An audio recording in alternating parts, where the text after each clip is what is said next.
Menapakkan kaki pertama kali di Sarmi, sebuah kabupaten kecil yang menyimpan keindahan alam dan ragam budaya di bagian utara Papua. Dengan garis pantai yang panjang, tak heran Sarmi dijuluki negeri seribu ombak. Sejatinya, Sarmi merupakan singkatan dari gabungan 5 suku besar yang tinggal di dalamnya. Ada Sobei, Armati, Rumbuai, Manirem, dan Isirawa. Secara geografis, batas utara Sarmi berbatasan langsung dengan Samudra Pasifik. Di sebelah timur, Sarmi bersebelahan dengan Kabupaten Jayapura. Di sisi selatan, Sarmi berbatasan langsung dengan Provinsi Papua Pegunungan, dan pada sisi barat, Kabupaten Mamberamo Raya yang berbatasan dengan Sarmi. Untuk menuju ke Sarmi, saya perlu menempuh waktu kurang lebih 7 jam menggunakan jalur darat dari Sentani Jayapura untuk sampai ke pusat kota Sarmi.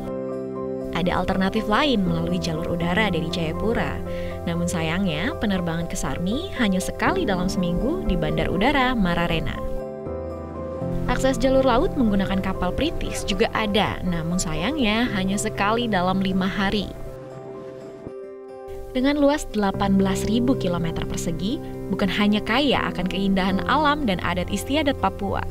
Di Kabupaten Sarmi, travelers juga dapat menjumpai monumen bersejarah, yaitu Monumen Tugu Yamagata, yang merupakan peringatan bagi para tentara Jepang yang menjadi korban saat Perang Pasifik. Dari ketinggian bukit dekat kantor pemerintahan Kabupaten Sarmi, saya menatap potongan hamparan hutan alam Sarmi yang masih hijau dan luas. Dikelilingi hutan tropis dan garis pantai yang panjang, beberapa pulau wajib dikunjungi kalau travelers singgah ke Kabupaten Sarmi. Nah, travelers kalau berkunjung ke Sarmi rasanya nggak pas kalau nggak berkunjung ke salah satu pulau yang ada di Kabupaten Sarmi. Nah, saya mau mengunjungi Pulau Kosong yang ada di Kabupaten Sarmi. Pasti seru banget dong. Yuk, ikuti aku. Menempuh waktu kurang lebih 1 jam menggunakan perahu kecil, saya diantar ke Pulau Armo. Di sana, saya berkesempatan untuk melihat keindahan alam bahari di Pulau Armo. Saat saya hendak naik perahu, kebetulan saya melihat penyu liar yang sedang berada di pasir putih pantai Kampung Armo. Sudah tiba di pulau, rasanya tak puas kalau saya tak melihat terumbu karang yang ada di Laut Sarmi. Di sini, saya mencoba snorkeling pertama kalinya di Laut Pulau Armo. Setelah menempuh perjalanan 1 jam kurang lebih dari Sarmi ke Pulau Armo, kakak, ya, kita sekarang mau nyoba untuk melihat langsung keindahan laut Pulau Armo. Benar ya kakak ya? Kekayaan alam bawah laut di Pulau Armo sangat menarik untuk dinikmati para travelers dengan snorkeling maupun diving. Bukan hanya terumbu karang, di sini travelers juga dapat menjumpai aneka biota laut. Di beberapa spot, bahkan para penyelam pun dapat melihat bangkai kapal karam yang diduga bekas peninggalan Perang Pasifik yang tentunya menjadi daya tarik tersendiri bagi para penggiat wisata selam. Selesai snorkeling dan berganti baju, saya menuju pulau berikutnya yang akan saya singgahi. Inilah Pulau Wakde. Sebagai salah satu pulau terluar di Indonesia, Pulau Wakde terletak di Samudra Pasifik dan menjadi batas wilayah utara Papua, juga memiliki potensi alam laut yang menjanjikan. Warga di sana juga sangat ramah sekali.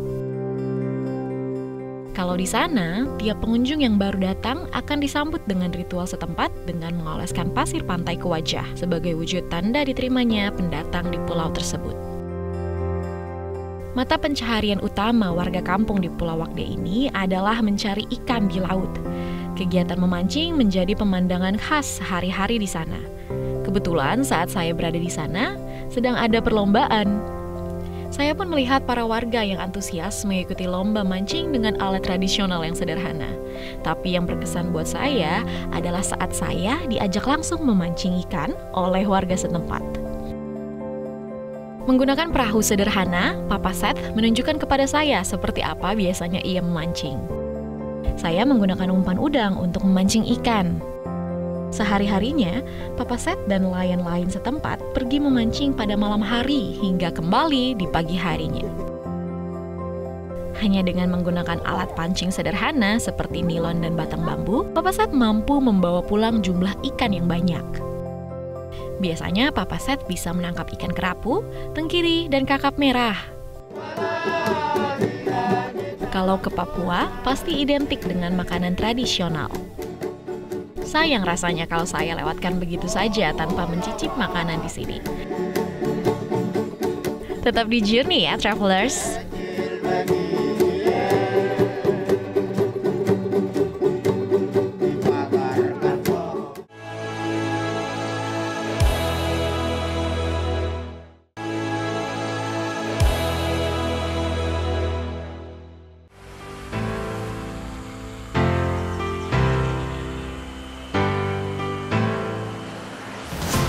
Hari kedua di Raja Ampat, saya meneruskan perjalanan ke beberapa wilayah desa adat. Tujuan pertama hari ini adalah Desa Sawingrai. Di Raja Ampat ini banyak sekali ada kampung-kampung masyarakat yang mengelola secara pribadi ya, wisatanya. Seperti di Sawingrai ini. Jadi di sini tuh ada homestay banyak yang dikelola masyarakat, dan juga kalau di sini kita bisa lihat airnya jernih sekali dan ikannya banyak. Jadi kalau orang-orang ke sini suka kasih makan ikan, tapi jangan lupa ya, sampahnya jangan ikut dibuang ke laut. Tak hanya kaya akan pulau kecil dan laut yang menawang, Raja Ampat juga memiliki desa cantik. Sawingrai adalah desa yang penuh keramahan, senyum manis anak-anak, dan pantai dengan air yang jernih dan beragam ikan di dalamnya. Kasih makan ikan. Oh, ayo sama kakak ya. Kita kasih makan ikan. Ikannya di mana? Ya, sip. Kakak buat.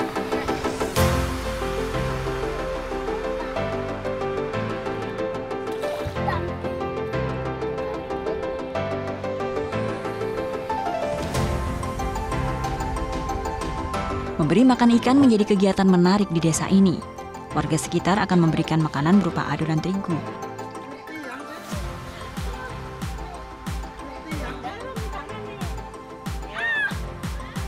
Tapi hati-hati ya, tak jarang jari-jari tangan akan sesekali merasakan gigitan ikan. Terima kasih.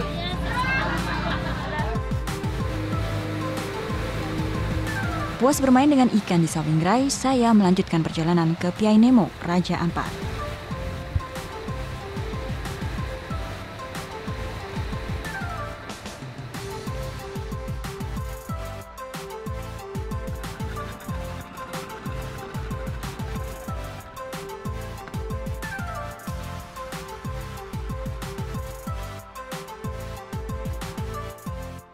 Pulau Piai Nemo berada di distrik Waigeo Barat. Gugusan Bukit Kars yang terhampar di sini tak kalah cantik dengan keindahan gugusan Kars yang menjadi ikon Raja Ampat di Pulau Wayak. Untuk mendapatkan sudut pandang gugusan Kars yang sempurna, saya harus naik ke puncak bukit. 2 tahun terakhir telah tersedia tangga untuk mencapai puncak. Menaiki bukit kini bukan lagi hal sulit dan dapat dilakukan oleh siapa saja. Hanya satu syarat yang dibutuhkan untuk mendaki 300 anak tangga ini, yaitu kondisi badan yang sehat dan tentu sikap pantang menyerah. Ini kalau dilihat dari atas bukit-bukit yang banyak itu, ada beberapa bukit di dalam pulau ini. Tangga ini jumlahnya ratusan anak tangga, baru dibangun sekitar 1 tahun belakangan sewaktu presiden kemari, dan lumayan, nafasnya cukup terengah-engah. Tapi ini demi mendapatkan view dan foto yang bagus di atas, kita harus lanjutkan perjalanan sampai ke puncak. Hampir 20 menit mendaki tangga, sampailah saya di puncak. Dan sungguh kelelahan seakan terbayar dengan indahnya gugusan Kars yang melingkar, seakan membentuk laguna hijau di tengah birunya samudra.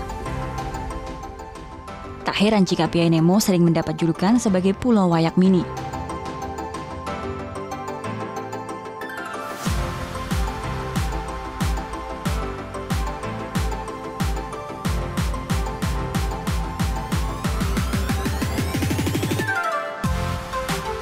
Di puncak bukit ada satu titik yang sering digunakan para wisatawan untuk bersuah foto.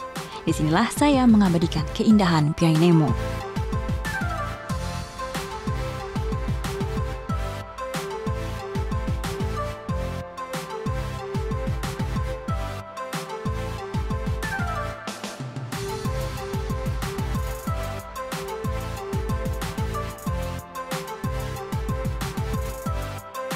Setelah melepas lelah, saya pun melanjutkan perjalanan ke Desa Arborek.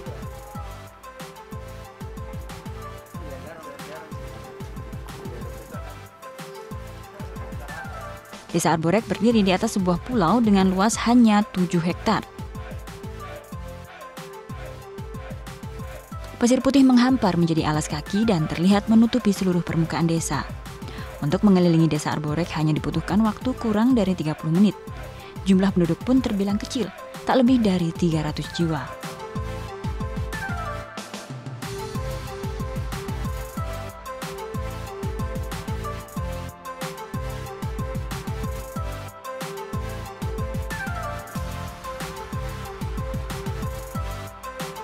Mengakhiri hari kedua di Waisai, saya menuju ke sebuah pulau tak berpenghuni, Priwenwol. Priwenwol adalah bukit kars yang tak berpenghuni. Hanya ada satu homestay dan di pulau ini tak tersedia sambungan listrik. Di sini wisatawan dapat menikmati hamparan pantai dengan bukit kars yang indah.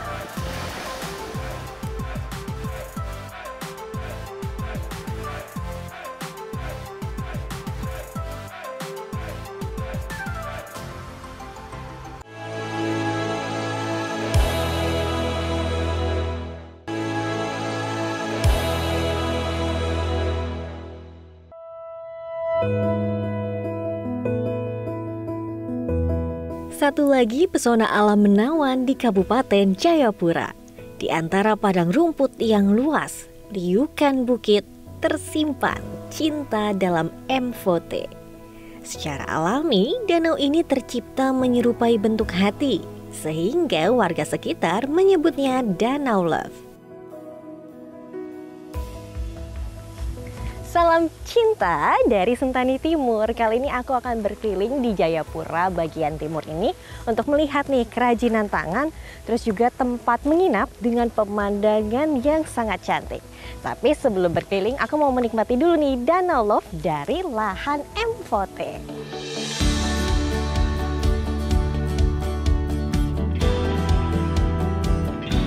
Dalam bahasa Sentani, Mvote memiliki arti air di tempat yang tinggi, atau juga dapat diartikan dengan cantik rupanya dan bersih airnya. Danau Love terlihat begitu indah dengan latar belakang Gunung Cyclops dan ilalang-ilalang tinggi yang gemulai terhembus angin. Puas sudah menikmati pemandangan, saya akan kembali mendatangi kampung adat di tepian Danau Sentani dengan perahu motor. Kali ini saya menuju ke Kampung Abar, kampung yang terkenal dengan satu-satunya sebagai penghasil gerabah di Papua. Sesampainya, kami disambut anak-anak dengan menggunakan aksesoris baju adat Papua dengan lagu penyambutan dalam bahasa lokal. Tugu salib dengan wadah tempayan menjadi lambang Kampung Abar. Tugu tersebut memiliki filosofi tempayan sebagai tempat menyimpan sagu yang tahan lama, dan Tuhan dengan lambang salib yang memberikan sumber makan yang banyak. Dari sanalah saya langsung melihat mama-mama yang sedang membuat kerajinan tangan dari tanah liat atau gerabah. Bahan bakunya dari mana, Mama? Sampai di sini semua membuat tanah liat? Dari Moyan. Dari Moyan? Iya. Memang hasil Seluruh ini ke Jayapura itu kampung ini saja, barang ini. gerabah yang sudah jadi akan didiamkan selama 1 hingga 2 minggu, lalu dibakar secara tradisional menggunakan kayu bakar selama 15 sampai 20 menit. Usai berbincang dengan wanita yang biasa disapa dengan Mama Barbie ini, saya pun diajak anak-anak untuk dirias wajahnya menggunakan mahkota dengan bulu kasuari, noken, serta rok rumbai. Setelahnya kami pun bergembira bersama-sama.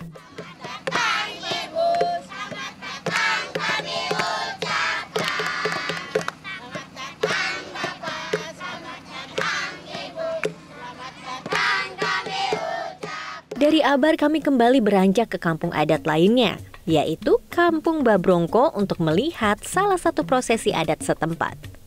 Terdapat ritual adat kedukaan bernama bayar kepala yang dilakukan dengan alat bayar tomako batu.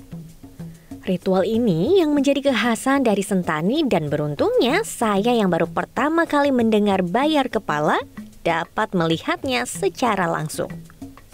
Dari tepi danau kami melihat beberapa mama-mama datang ke Kampung Babrongko dengan mendayung perahu sembari membawa batu dan manik-manik serta gelang. Berarti tadi mama-mama ini adalah keluarga dari Pololiwai? Ya, mama-mama mereka itu dari pihak Pololiwai untuk datang untuk membayar sama Pak Ondo sekaligus juga menghibur. Oke, berarti juga, batu dan manik-manik yang dibawa itu adalah yang nanti akan diserahkan, yang dibayar? Ya. Jadi di Kampung Babrongko ini terdapat dua keluarga, yaitu keluarga Pololiwai dan keluarga Ondofolo. Keluarga Ondofolo menikah dengan keluarga Pololiwai.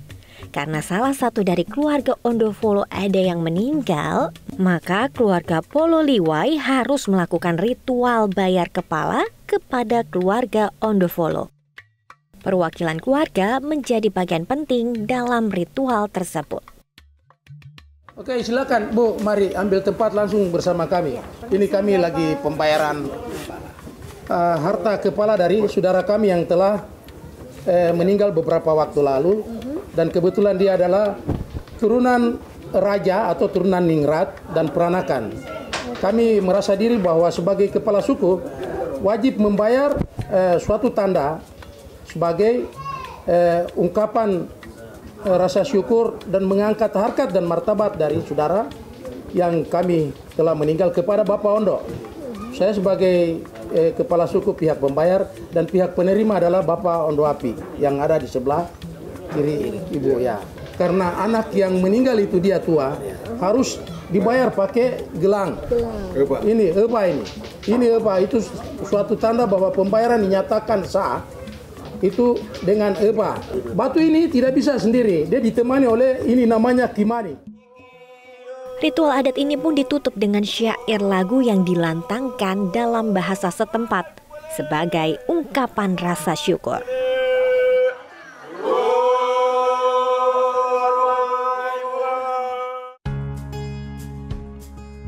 Masih di Sentani, ini adalah kampung adat Yokiwa yang terletak di tepian sungai Jayapura.